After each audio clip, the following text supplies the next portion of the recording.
Hello everyone, welcome to AP teaching classes. I hope आप सभी लोग ठीक होंगे और आपकी तैयारी भी अच्छी खासी चल रही होगी। ठीक है, तो आज हम अपनी वाक्यांश के लिए एक शब्द के लिए दूसरी क्लास स्टार्ट कर रहे हैं।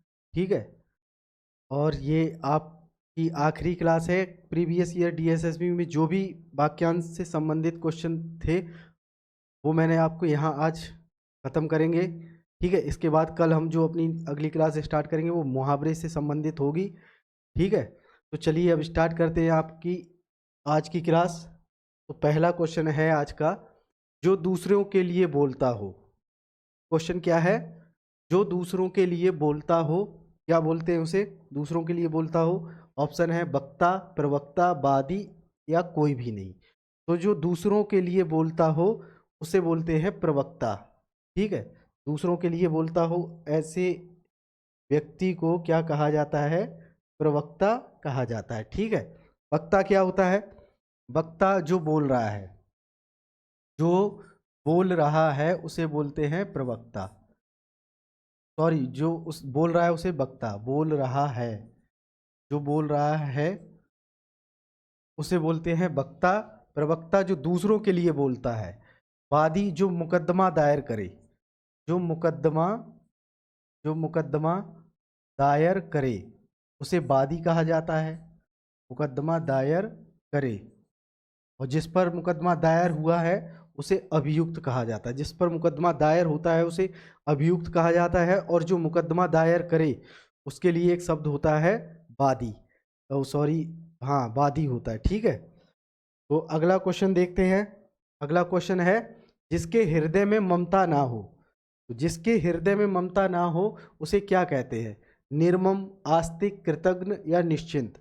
तो जिसके हृदय में ममता ना हो उसे, ऐसे व्यक्ति को क्या बोला जाता है? निर्मम। ठीक है, निर्मम बोला जाता है। आस्तिक कौन होते हैं? आस्तिक का अर्थ होता है जिसकी, जो वेदों, जो ईश्वर या वेदों में ईश्वर या वेद, याद रखना वेद भी है, वेद में निष्ठा रखता है। ईश्वर या वेद में आस्था रखता है या निष्ठा रखता है? आस्था रखता है। आस्था रखता है उसे बोलते हैं, जो ईश्वर या वेद में निष्ठा या आस्था रखता है तो उसे बोलते हैं आस्तिक। और जो किए गए उपकार को ना मानता है उसके लिए एक शब्द यूज होता है कृतघ्न। इसको हमने पिछली क्लास में भी देखा था। कृतघ्न का अर्थ क्या होता है? जो किए गए उपकार को ना मानता हो। और निश्चिंत, जिसे किसी प्रकार की चिंता ना हो, जिसे किसी प्रकार की चिंता ना हो उसके लिए एक शब्द है निश्चिंत। जिसे कोई चिंता ना हो, कोई चिंता ना हो, जिसे कोई चिंता ना हो ऐसे व्यक्ति को बोला जाता है निश्चिंत। चिंता ना हो, जिसे कोई चिंता ना हो। ठीक है, अगला क्वेश्चन देखते हैं। जो जाना जा सके, अर्थ के लिए एक शब्द होगा। जो जाना जा सके, इसके लिए एक शब्द क्या होगा? अज्ञेय, ज्ञेय, ज्ञेय, ज्ञापन या ज्ञापक। तो जो जाना जा सके उसे बोलते हैं ज्ञेय, ज्ञेय। और जो ना जाना जा सके उसे, जो जाना ना जा सके, अज्ञेय बोला जाता है उसे। ठीक है, अगला क्वेश्चन देखते हैं। क्वेश्चन नंबर 4, जिसका आदर ना किया गया हो उसके लिए कौन सा शब्द प्रयुक्त होगा? तो जिसका आदर ना किया गया हो उसके लिए एक शब्द होगा। ऑप्शन क्या है? अनादृत, अपेक्षित, अपमानित या अनाहूत। तो जिसका आदर ना किया गया हो उसे बोलते हैं अनादृत। क्या बोलते हैं? अनादृत। बाकी ऑप्शन को भी देख लेते हैं। अपेक्षित, जिसकी उपेक्षा की गई, जिसकी उपेक्षा की गई हो, उपेक्षा की गई उसे बोलते हैं अपेक्षित, जिसकी उपेक्षा की गई। ठीक है, अपमानित, जिसका अपमान किया गया हो, जिसका अपमान अपमान किया गया हो। तो जिसका अपमान किया गया हो उसे बोलते हैं अपमानित। अनाहूत, जिसे ना बुलाया गया हो, जिसे बुलाया ना गया हो, बुलाया, जिसे बुलाया ना गया हो उसे बोलते हैं अनाहूत।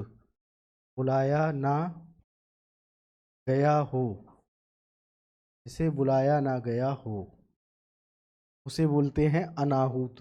तो अनाहूत जो शब्द है वो किसके लिए यूज होता है? जिसे बुलाया ना गया हो। ठीक है, अगला क्वेश्चन देखते हैं। अगला क्वेश्चन क्या है? जिसके समान कोई दूसरा ना हो। आपसे क्या पूछा है? जिसके समान कोई दूसरा ना हो। इस वर्ड पे जरूर ध्यान रखना, जिसके समान कोई दूसरा ना हो। ऑप्शन क्या है? अनन्य, अद्वितीय, अपरिचित, पराश्रित। तो जिसके समान कोई दूसरा ना हो, आपको पता है ये दोनों ऑप्शन तो देखने से ही ऐसा लग रहा है कि ये नहीं हो सकते हैं। तो या तो अनन्य या अद्वितीय, दो ऑप्शन में से एक होगा। तो यहाँ पूछ रहा है जिसके समान कोई दूसरा ना हो, तो उसके लिए क्या होगा? अद्वितीय यूज होगा।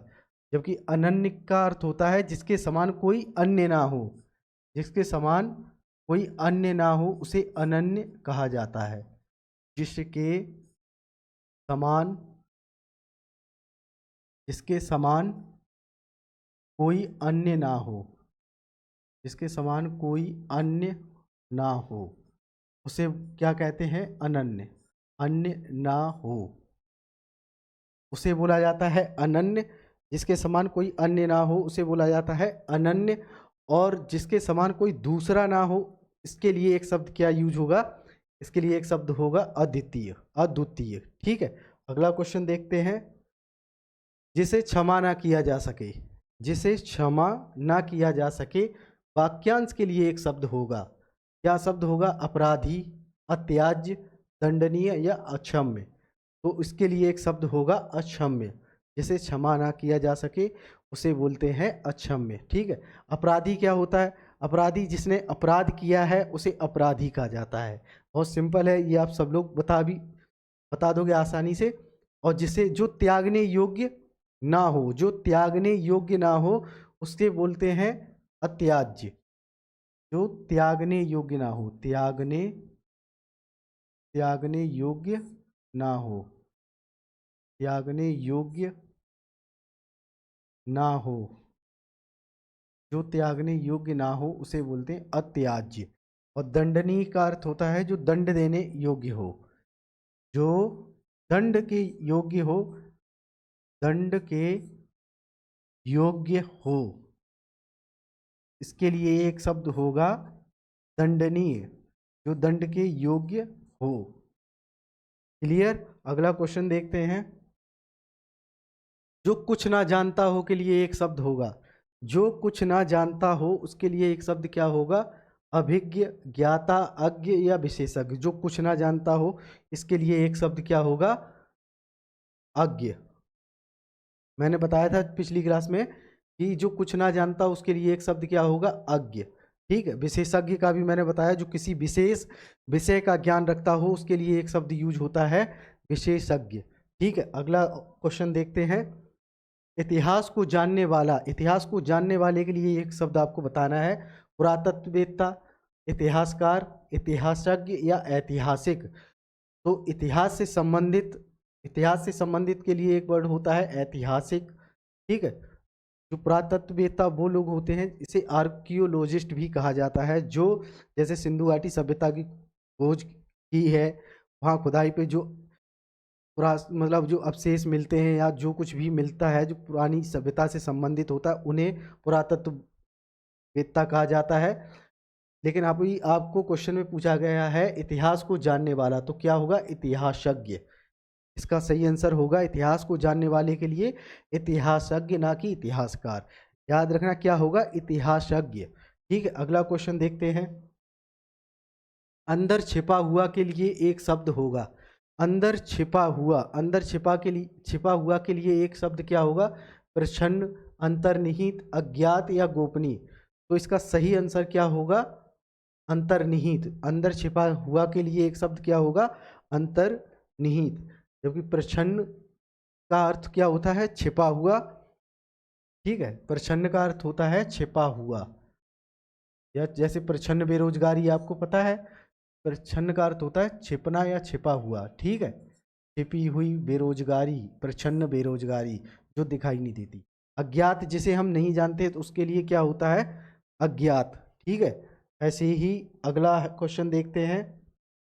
जिसका वर्णन ना हो सके, जिसका वर्णन ना हो सके उसके लिए एक शब्द आपको बताना है, अनुरक्त, वर्णनीय, अवर्णनीय या अपेक्षित। तो जिसका वर्णन ना हो सके, यहाँ पर क्या पूछा है, ना हो सके, तो अवर्णनीय, ये होगा अवर्णनीय, आपका सही आंसर होगा। जबकि वर्णनीय का अर्थ होता है जिसका वर्णन हो सके या जिसका वर्णन किया जा सके, उसके लिए वर्णनीय, ठीक है। और जिसका वर्णन ना किया जा सके उसके लिए अवर्णनीय।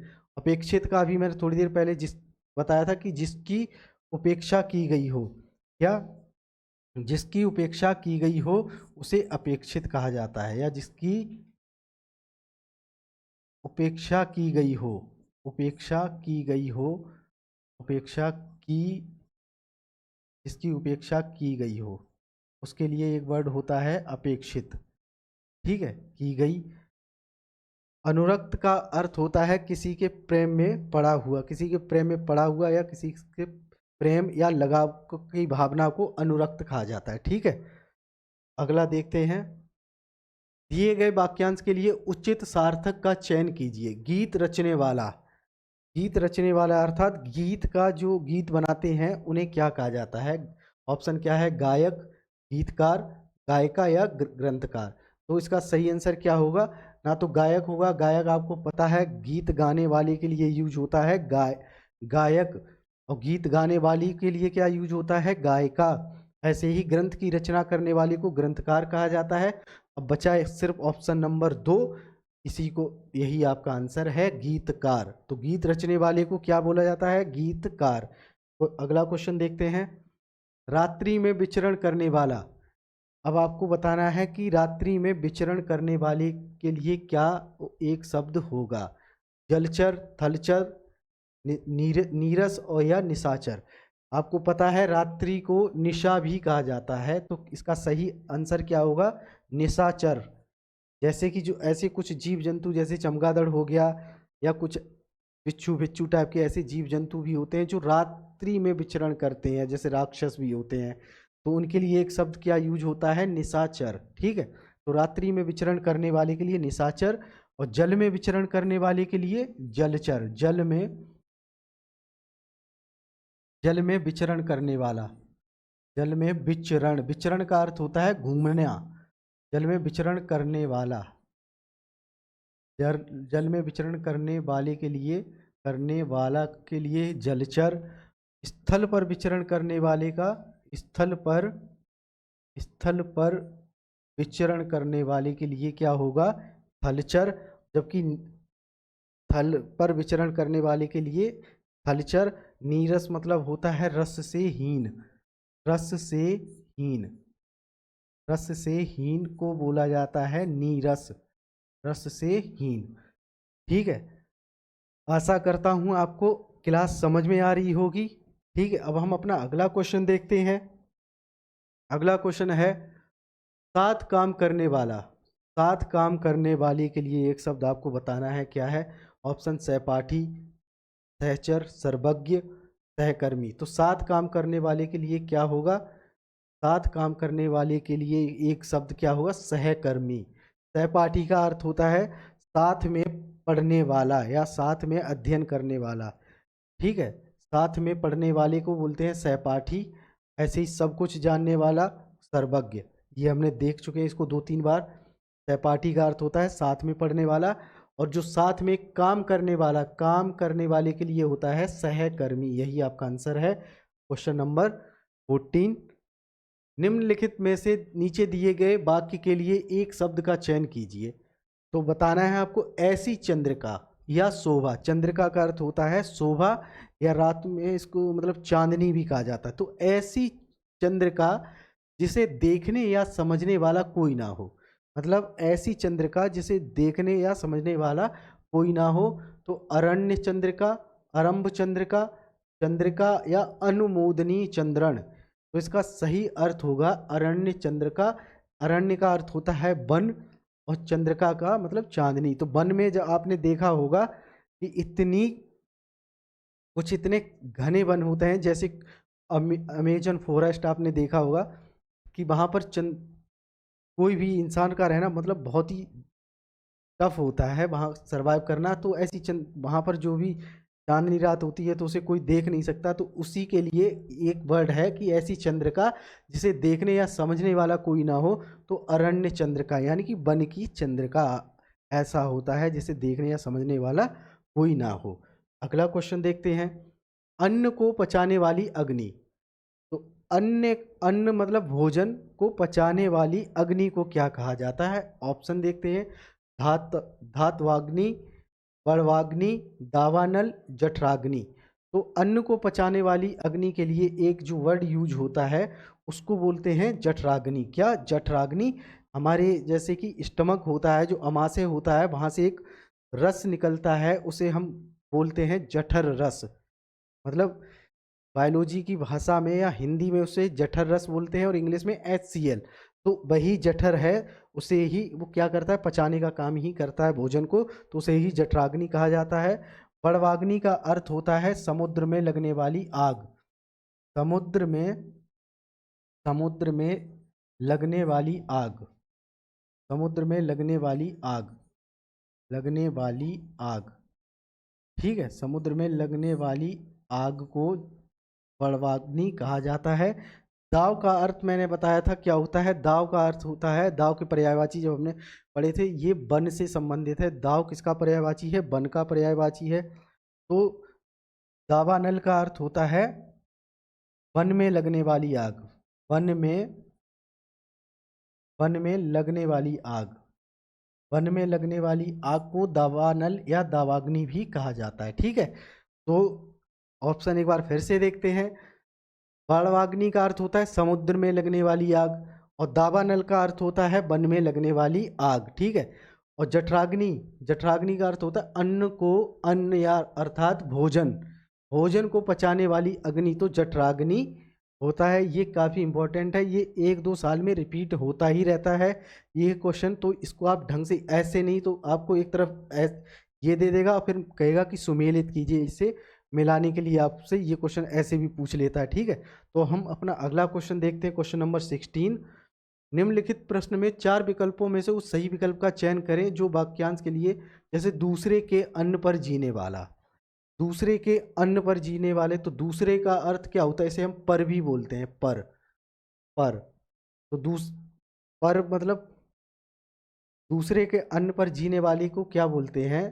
ऑप्शन क्या है? अपव्ययी, पराश्रित, पर अन्न भोगी या पारित। तो दूसरे के अन्न पर जीवित जीने वाले को बोलते हैं परा अन्न भोगी।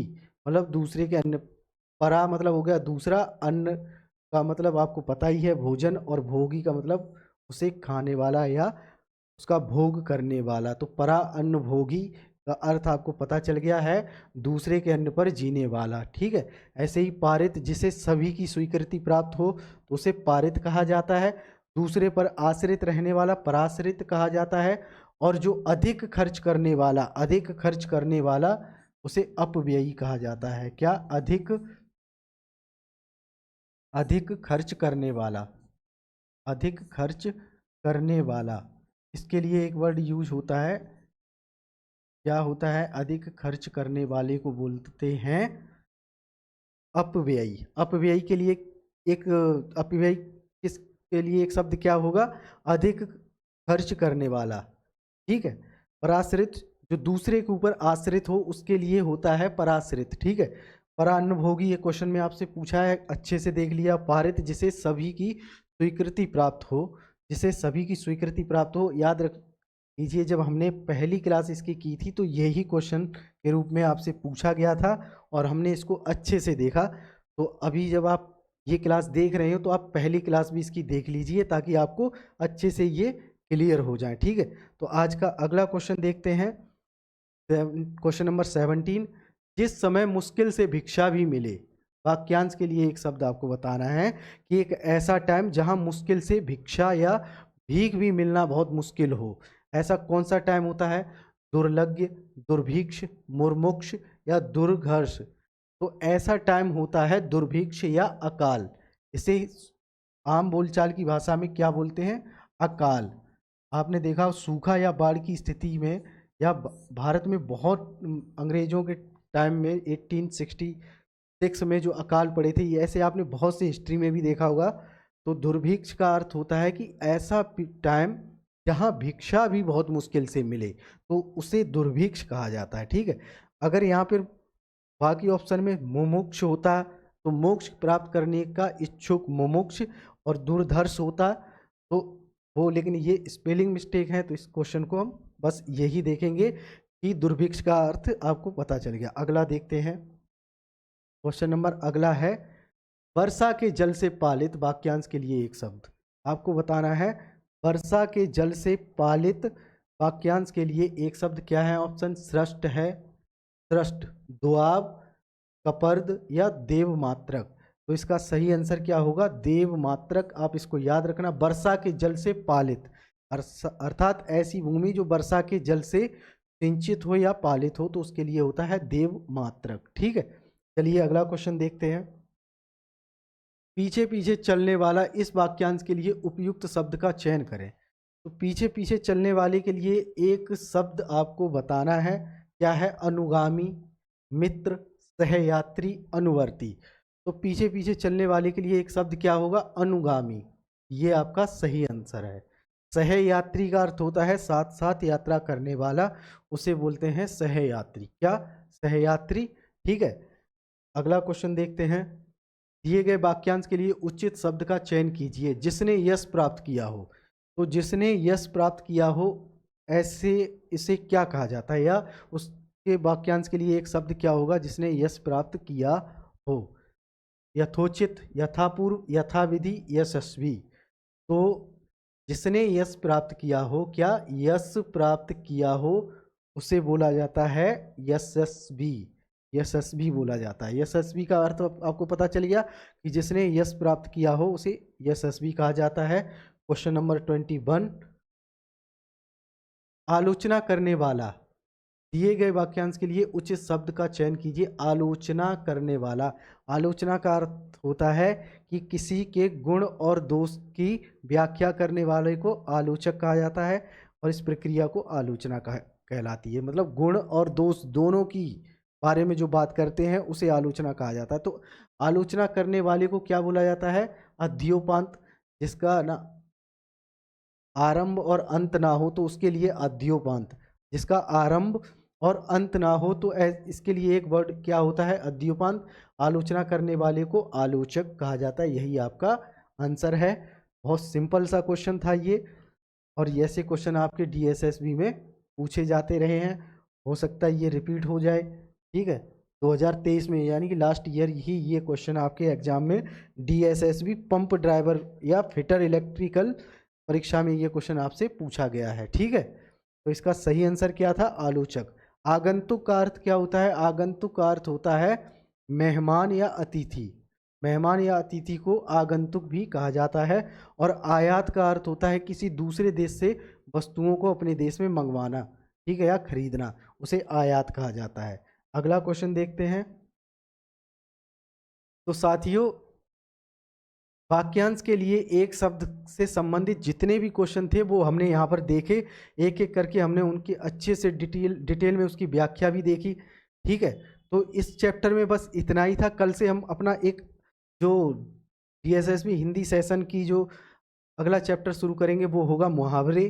ठीक है, मुहावरे और लोकोक्तियाँ, यहाँ से भी आपका 1-2 क्वेश्चन रहता ही रहता है। ठीक है, तो चलिए कल से हम स्टार्ट करते हैं, और अच्छे से पढ़िए और अपना ख्याल भी रखिए। ठीक है, जय हिंद।